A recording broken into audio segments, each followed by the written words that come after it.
Esto me lo alcanzó para que lo lea. Vamos a rezarlo como oración. Padre, Hijo y Espíritu Santo. Amén. María Santísima, mediante su hágase, permitió que el Verbo de Dios se hiciera hombre, lo entregó y se entregó generosamente a sí misma para nuestra salvación. Nos ayude como Madre y Corredentora a realizar el camino de Cristo sacerdote, pastor pobre, obediente y casto, para nuestra realización y para la edificación de la comunidad. Entonces con ella seremos proclamados felices. bendita sea tu pureza. Y eternamente lo seas, pues todo Dios se recrea en tan graciosa belleza. A ti, celestial princesa, Virgen Sagrada María, yo te ofrezco en este día alma, vida y corazón. Mírame con compasión, no me dejes, Madre mía, no dejes circunstancias.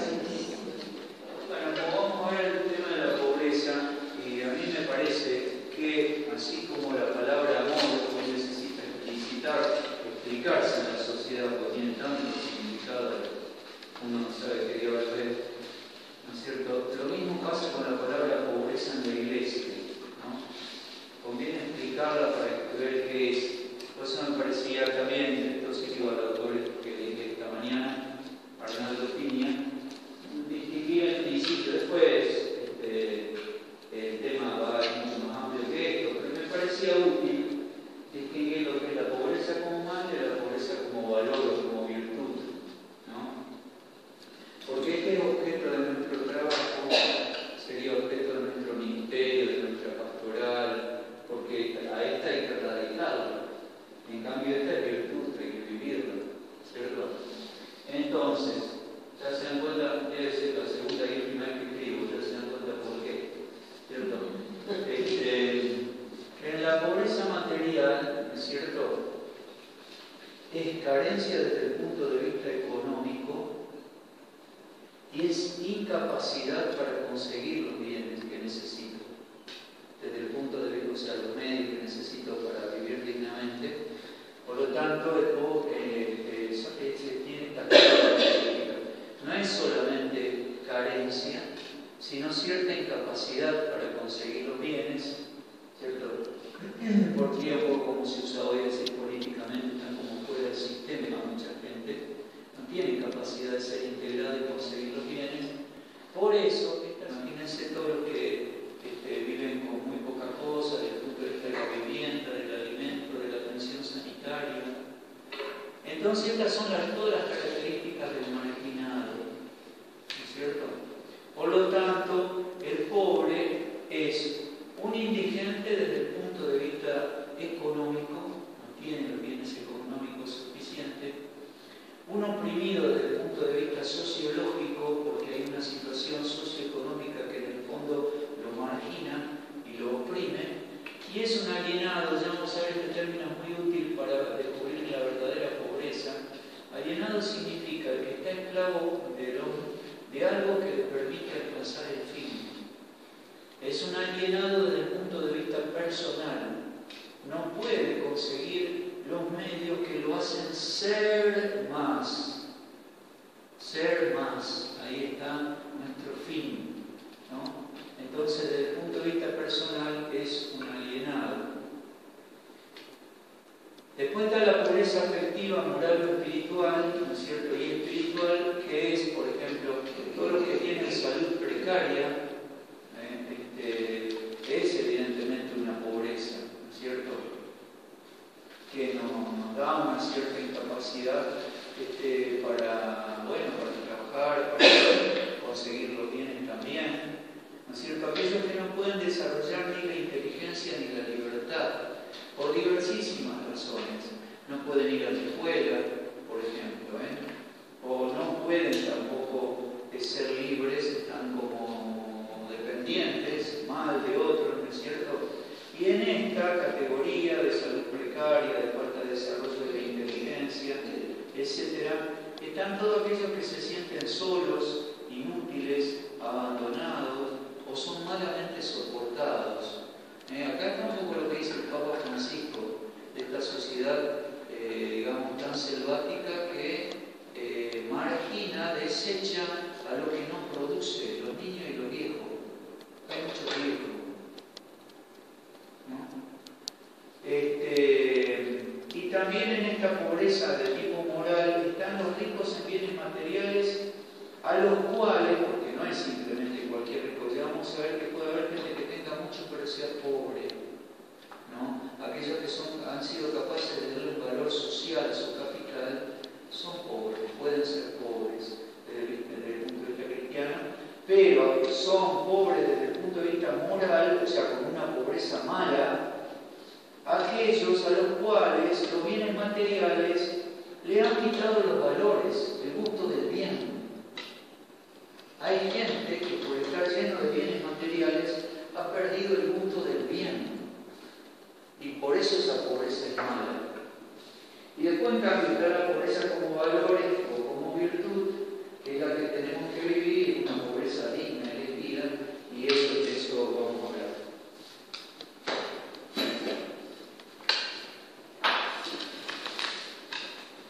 Es que sería la pobreza que, bueno, tiene que desarrollar todo cristiano, mujeres, etc.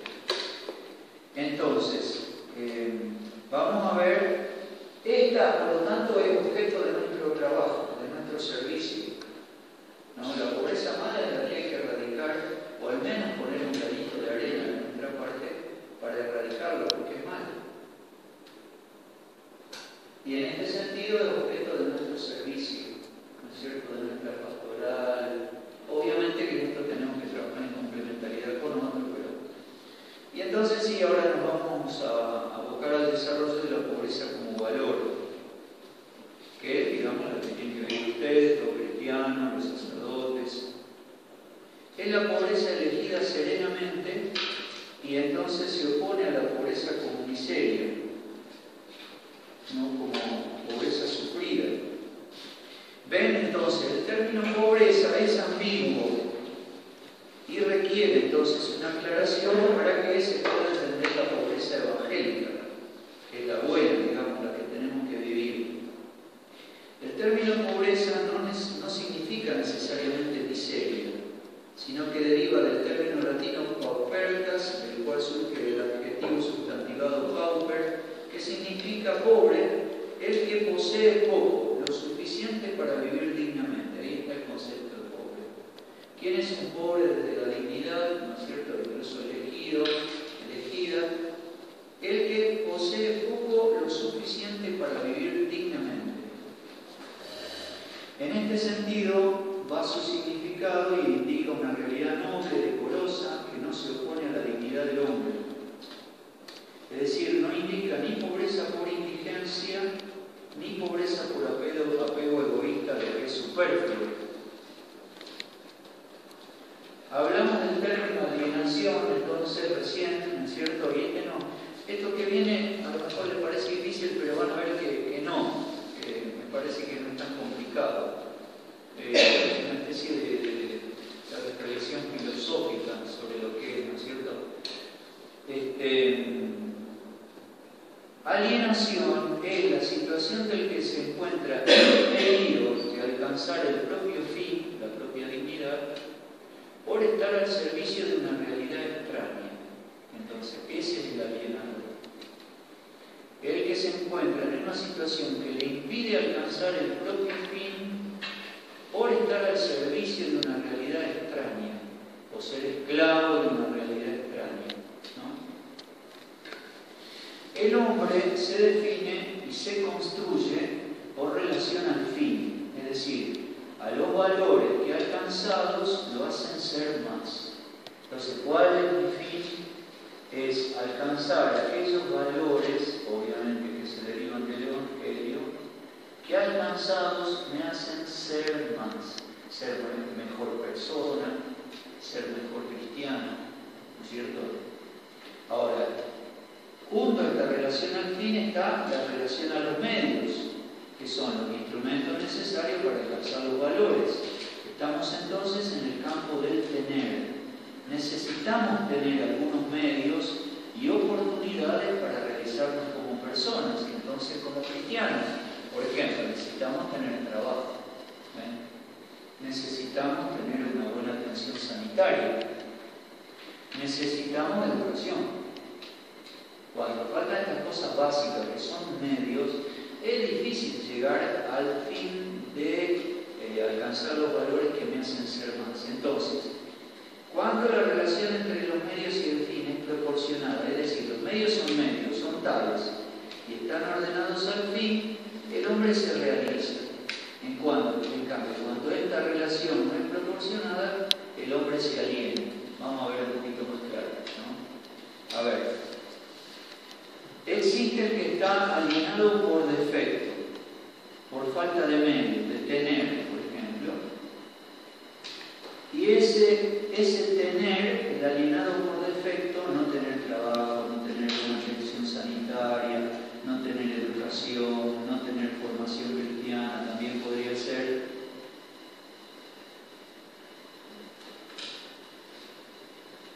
Le impide alcanzar el fin. Por ejemplo, el que no tiene para comer, no puede alcanzar la salud física. Y si no puede alcanzar la salud física, ¿no es cierto? Supóngase que está desnutrido, no puede alcanzar la educación. ¿Ven? Por ejemplo, lo de CONIN. ¿Qué hace CONIN, esta fundación? ¿No es cierto? Instruye a las mamás que están embarazadas, que son a lo mejor los pobres, ¿no es cierto? Para que se alimenten bien, porque se sabe que el niño, desde el seno materno hasta los 2 años, si está desnutrido, neurológicamente queda discapacitado para siempre y no puede aprender. ¿Ven? Queda discapacitado para siempre en cuanto a la capacidad de aprendizaje.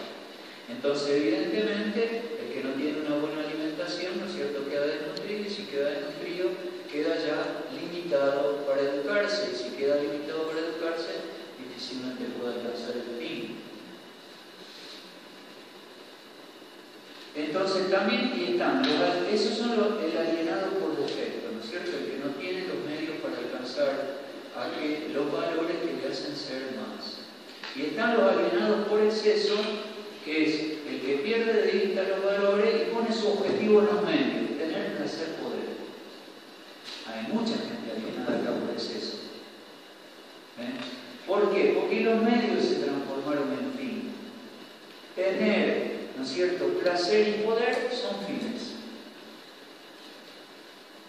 Son los ídolos que siempre habla la Iglesia, ¿no es cierto? Y entonces ¿por qué se llaman ídolos? Porque parecen Dios. ¿Y por qué parecen Dios? Porque hacen que vos organices toda la vida por eso. Hay gente que organiza toda la vida para tener guita, o para tener poder, o para tener placer. ¿Ve? Entonces es un alienado por exceso, se quedó en los medios y como se quedó en los medios no va a alcanzar el fin. Por ejemplo, eso le impide tanto el encuentro con Dios como el compartir con los demás. Ahora, cuando alguien posee los medios necesarios y tiende a alcanzar los valores que lo definen, es un hombre establecido en su dignidad. Y porque no es un alienado, no será ni miserable ni rico, será un pobre. ¿Es muy complicado? ¿Ven? Entonces el pobre es el que no está ni alienado por defecto ni alienado por exceso. Es el que tiene los medios pocos necesarios, suficientes para alcanzar el fin. Y no se queda en los medios, ¿no? Y ese es el pobre, evangélicamente, o humanamente, evangélicamente hablando. Entonces, el pobre es aquel que no es ni miserable ni rico. Por eso la pobreza se puede definir como la posesión de lo necesario para poder realizarse como persona. Ciertamente que esta posesión no abarca solo el aspecto económico, sino también tener lo necesario desde el punto de vista moral, espiritual, afectivo. Estos pobres, por ejemplo, los pobres también son los que tienen la capacidad de estimar el don y agradecerlo. Te doy gracias, Señor, por la vida, te doy gracias, Señor, por esta casa, por el techo que tengo, te doy gracias por estas personas que me acompañan, que hacen, digamos, mejor mi vida. O sea, el pobre también, la pobreza supone capacidad de estimar el don, los dones que nos da Dios y agradecerlo, y también es libertad y superación de todas las necesidades ficticias de la sociedad consumista. ¿No? La psicología de la propaganda no se cree que necesita un montón de cosas para ser felices, más nada. Pero hay que saber discernir. Mucha gente vive laburando porque cree que necesita un montón de cosas para ser feliz. Y así se neurotiza porque no descansa, cuando llega a casa está nervioso, cansado, ¿no es cierto? Y entonces no hay tiempo para la relación. Y mucha gente simplemente, digamos, termina mal por eso. Está como llevada, tensionada por la sociedad que le hace creer que necesita un montón de cosas, ¿no es cierto? Que, digamos, necesidades ficticias. Por eso nosotros también tenemos que saber discernir cuáles son las verdaderas necesidades y cuáles los ficticios que en realidad no necesitamos. Por eso supone una visión clara de los valores auténticos y una adhesión a ellos, ¿no es cierto? Ahora, estos pobres, que no son, digamos, ni ricos ni miserables, que están buscando, digamos, lo suficiente para alcanzar el fin, que no se han quedado en los medios, son la riqueza de la sociedad. Con esta gente se construye la sociedad, ¿no? Es decir, ¿por qué? Porque ante el consumismo devastador, que todos son la gente que comparte, son la gente que acoge, es la gente que atiende a los viejos, es la gente que trata bien a los marginados, es la gente que le da afecto a los niños, es la gente que no busca ni el tener, ni el placer, ni el poder como fines, sino como medios. Y estos pobres son la riqueza de la sociedad. Con esto se construye cualquier, digamos, ONG, cualquier parroquia, cualquier comunidad. Entonces, en esta visión de la pobreza, por lo tanto, la referencia al tener a los bienes materiales tiene su importancia. Necesitamos los bienes materiales suficientes, ¿no es cierto?, que nos ayuden a alcanzar los valores que nos establecen en nuestra dignidad. Pero sobre todo, el fundamento es la dimensión interior, el sentido que se le da a la vida. Y acá entramos más, ¿no es cierto?, en el tema de la evangelización. Hubo un tiempo que se promovía mucho, esto ya lo aclaraba el Papa Pablo VI hace muchos años, pero lo aclaraba porque no estaba claro. ¿No es cierto? Había mucha gente que decía que la promoción humana era evangelización, ¿no es cierto? Me acuerdo de la diócesis de Rafaela, cuando yo era cura joven, había una hermana que era pobre, era muy buena, pero eran asistentes sociales misioneras, llamaban, pero que algunos de ustedes no simpaticé, no atió una pobre, ¿no? Pero bueno, eran muy trabajadores, muy buenas, eran además trabajadores sociales por profesión muchas veces. Pero ellos decían que la promoción humana era evangelización y por eso no había que apurarse por anunciar a Jesucristo y demás. Y nosotros sosteníamos, bueno, el Papa Pablo VI distinguía promoción humana y evangelización, ¿no es cierto? Y me acuerdo que una cosa que ocurrió, un frustre muy grande, tenían un pueblo del norte, ¿no es cierto?, la Rosita, Gladys, que era la niña de sus ojos. Ahí habían invertido un montón de trabajo de promoción humana y una vez vino una ola de evangelistas y le robó toda la gente. Le anunciaron a Jesucristo, que con Jesucristo dejaba de tomar, que con Jesucristo dejaba de ser violento desde el punto de vista familiar, que le enseñaron la palabra. A ver, ¿cuál es el punto? El punto es que en todo caso hay que hacer más cosas. O sea, nosotros tenemos que trabajar por la promoción humana, pero tenemos que anunciar a Jesucristo. ¿Por qué? Porque uno puede ser pobre si tiene un sentido trascendente de la vida. Si no, ¿qué te importa ser pobre? No te importa ser pobre si Jesucristo no existe. Jesucristo, ¿para qué quiere ser pobre? Si de Jesucristo se derivan los valores evangélicos entre los cuales la pobreza. O sea, el encuentro con Jesucristo resucitado es lo que da un sentido trascendente a la vida. De ese sentido trascendente vienen determinados valores por los cuales yo vivo, y entonces sí, si no es lo de Pablo, comamos y bebamos que total mañana moriremos.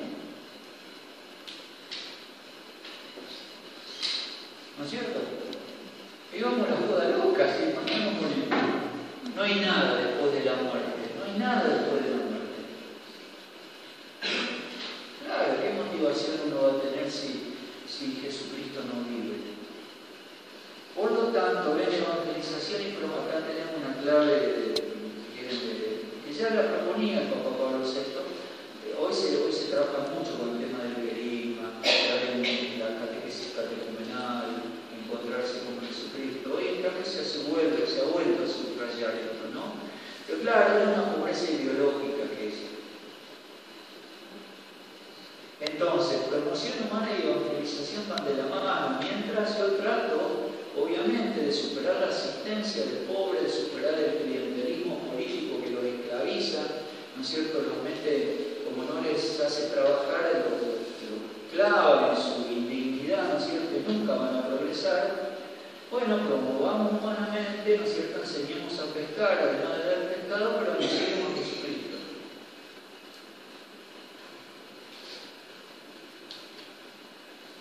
Entonces, aquí entramos, ¿no es cierto?, más directamente en el sentido evangélico de la pobreza. La pobreza como virtud evangélica. La pobreza como virtud evangélica es un camino a seguir a Cristo, para seguir a Cristo, ¿no es cierto? Por lo tanto, la pobreza para el cristiano tiene un contenido y una destinación eminentemente cristológica. Como la pobreza de Cristo fue renunciar a sí mismo para ser como nosotros, nuestra pobreza es renunciar a nosotros mismos para ser como Cristo. Esto es un compromiso mutuo de fidelidad y amor.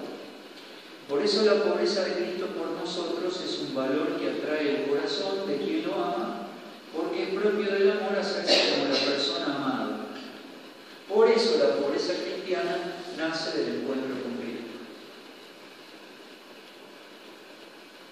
No se elige la pobreza en sí, sino que se elige a Cristo pobre, ya que la pobreza es una cualidad íntima del Salvador, que asumiendo las varias condiciones de pobreza humana las hizo virtud. Es decir, Jesucristo no fue virtuoso porque asumió la pobreza. La pobreza se hizo virtud porque la asumió Jesucristo.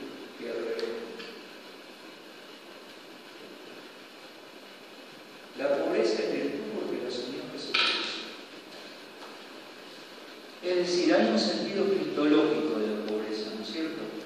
Y por eso, entonces, la pobreza cristiana no está ligada a la condición social, como quería la ideología, ¿no es cierto?, marxista.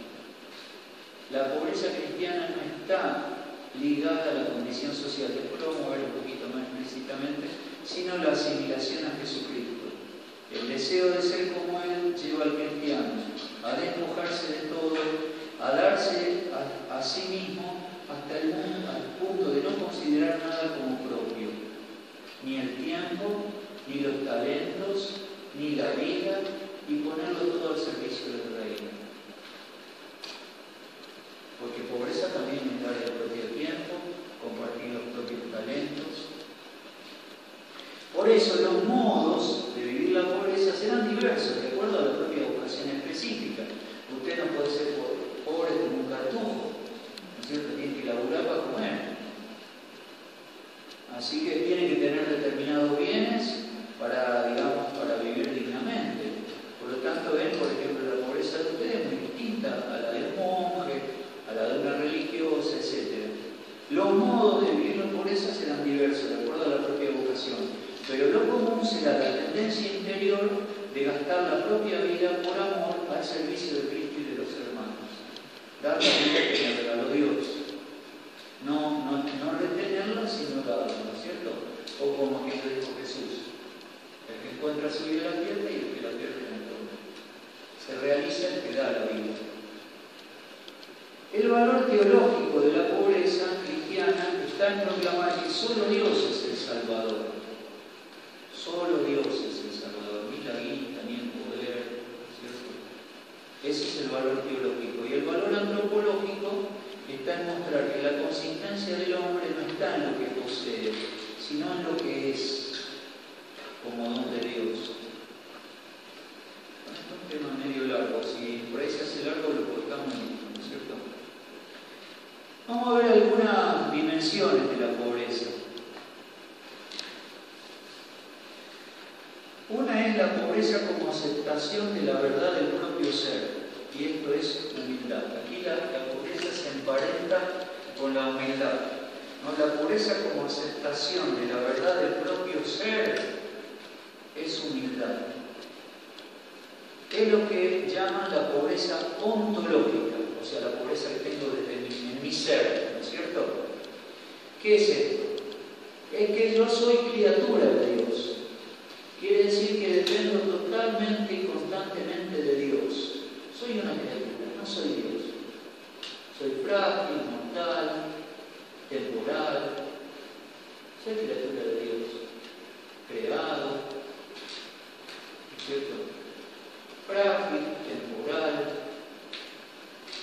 Y entonces dependo directamente de Dios. Dicen que la creación no es que Dios, como un Dios relojero, nos dio cuerda y andamos, sino que Dios me está sosteniendo en la existencia en este momento. Si Dios me deja de sostener en la existencia, muero. Al poco tiempo tengo olor, me tienen que poner en un lugar para que no se enamore. Y después de algún tiempo soy un poquito de polvo. Entonces, esta pobreza se transforma en virtud, porque eso es la realidad, ¿no es cierto? Ontológica. Ahora, ¿cuándo se transforma en virtud? Cuando la acepto y reconozco como verdad del propio ser, ¿no es cierto? Y vivo según eso. Ser de otro, ser para otro. Soy de Dios, soy para Dios, porque Él es mi creador. ¿No es cierto? ¿Te acuerdas la noche que decimos? ¿Y vos quién sos? Yo soy relacionado.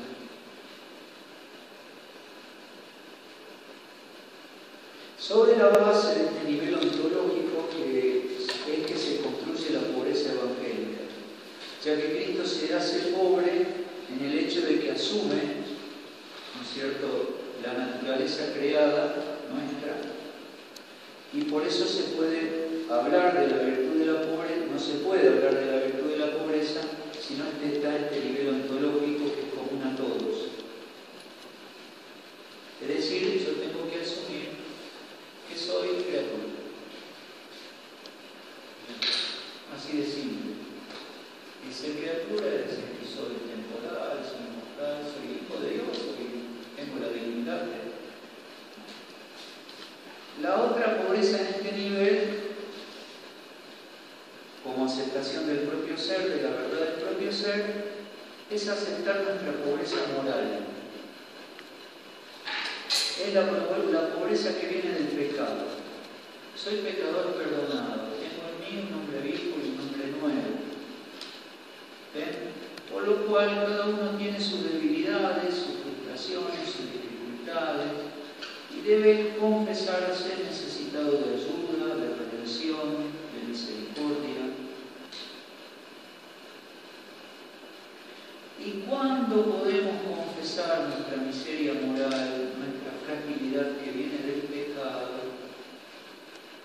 Este es el medio ideal para encontrar al Salvador. Jesús es mi Salvador.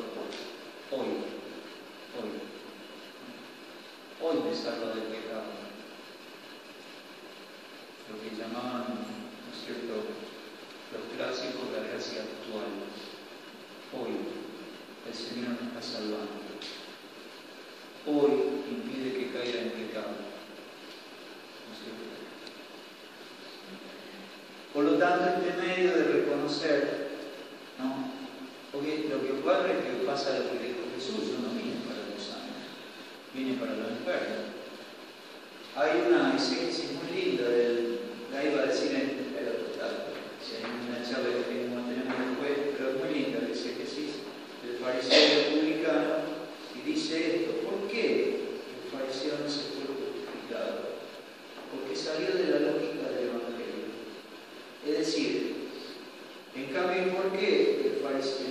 cristiano sí se fue justificado y porque entró en la lógica evangélica. Si Jesús es Salvador, entonces yo soy pecador. Si yo no soy pecador, Jesús no vino para mí. Quede fuera de la lógica. No necesito Salvador. Entonces Jesús no vino para mí. ¿Ven? Por eso la confesión de la propia fragilidad y del propio pecado nos mete en la lógica evangélica. Necesito un Salvador. Ahora, todos los días. También los clásicos hablaban de la perseverancia final. El crecimiento espiritual no es lineal ascendente. Puedo caer en el cielo o bajar. Por eso hay que rezar para ser fieles hasta el final, ¿no es cierto? Bueno, esa es la pobreza moral. Después, otro punto es la pobreza como aceptación de la verdad del propio devenir. Y esto, acá la pobreza se emparenta con la obediencia, pero una obediencia existencial sería, ¿no? Aceptar la verdad del propio devenir progresivo en el tiempo y en el espacio. Es decir, no soy pleno, no estoy pleno. Eso es. No alcancé la plenitud. Estoy en camino. Estoy en camino en la